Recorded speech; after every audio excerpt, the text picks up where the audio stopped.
और कल बड़ा ज़बरदस्त मैच रहा, लेकिन आज उससे बरक्स मैच जो है ना लाहौर वालों के लिए बड़ा ज़बरदस्त रहेगा। और लाहौर कलंदर्स मद्दे मुकाबिल होगी पेशावर ज़ल्मी के ख़िलाफ़। और जो मैच है ना लाहौर के शायकीन क्रिकेट के लिए इसलिए इम्पॉर्टेंट हो गई कि पेशावर इस टूर्नामेंट में ओवरऑल कुछ ख़ास परफॉर्मेंस नहीं दिखा रही है, जबकि दूसरी तरफ देखें तो लाहौर मिला जुला रुझान नज़र आ रहा है इस टूर्नामेंट के अंदर लाहौर कलंदर्स का भी।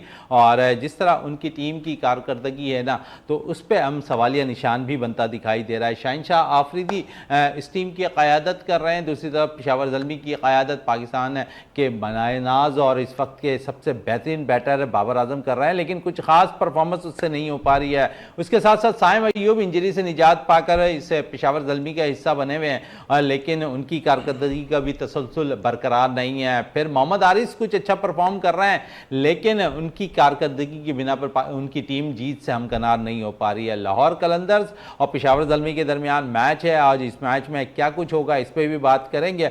उसके अलावा कल जो मैच खेला गया है उस पर बात रहेगी, जहां मुल्तान सुल्तान को एक दफ़ा फिर शिकस्त का सामना करना पड़ा है, और इस शिकस्त की क्या वजूहत थी इस पर ज़रूर आज हम बात करेंगे अपने शो के अंदर।